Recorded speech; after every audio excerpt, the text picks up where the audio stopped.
ഒരു ഗ്രാമമുണ്ടായിരുന്നു. കാറ്റില്ലാത്ത നിശബ്ദമായ ഒരു ഗ്രാമം. ആ ഗ്രാമത്തിലെ വീടുകളുടെ വാതിലുകൾ എപ്പോഴും തുറന്നു കിടന്നിരുന്നു. എങ്കിലും വീടുകളിലേക്കുള്ള പ്രകാശം ഒരിക്കലും എത്തിയിരുന്നില്ല. അങ്ങനെ ഇരിക്കവേ ഒരു വിദേശി സ്റ്റീവ് ഗ്രാമത്തിലെത്തുന്നു. ഗ്രാമഭംഗി കാണുന്നതിന്റെ വേണ്ടി വന്നതാണ്. ഒരിക്കൽ സ്റ്റീവ് വിചിത്രമായ ഒരു സംഭവം കണ്ടു. ഇന്ദ്ര എന്ന പെൺകുട്ടിയെയാണ്.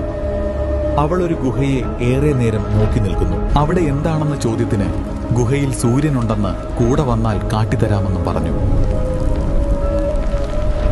ഇരുവരും ഗുഹയിലേക്കുള്ള യാത്ര തുടങ്ങി. അവർ ഒരു അറ സ്പർശിച്ചതും പ്രകാശം എല്ലായിടത്തും പടരാൻ തുടങ്ങി. അതുപോലെ തന്നെ ഇന്ന് പ്രകാശം നിങ്ങളുടെ വീടുകളിലേക്കും എത്തിക്കുന്നവരാണ് കോസ്മിക് ലൈറ്റ്സ്. നിങ്ങളുടെ വീട്ടിലെ സ്പേസ്, മാസവരുമാന യൂണിറ്റ് ഉപഭോഗം എല്ലാം സൂക്ഷ്മമായി പരിശോധിച്ച ശേഷം ഇൻസ്റ്റലേഷൻ ആരംഭിക്കുന്നു. 4 വർഷത്തിലേറെ സർവീസ് അനുഭവവും ISO, MNRE, MSME സർട്ടിഫിക്കേഷനുമുള്ള വിശ്വാസനിർമ്മിത സ്ഥാപനം. EMI ലോൺ സഹായത്തോടെ നിങ്ങൾക്കിതെല്ലാം എളുപ്പത്തിൽ നടത്താൻ കഴിയും. കോസ്മിക് ലൈറ്റ്സ്, പ്രകാശം, വിശ്വാസം നിങ്ങളുടെ വീട്ടിലേക്കാണ് എത്തുന്നത്.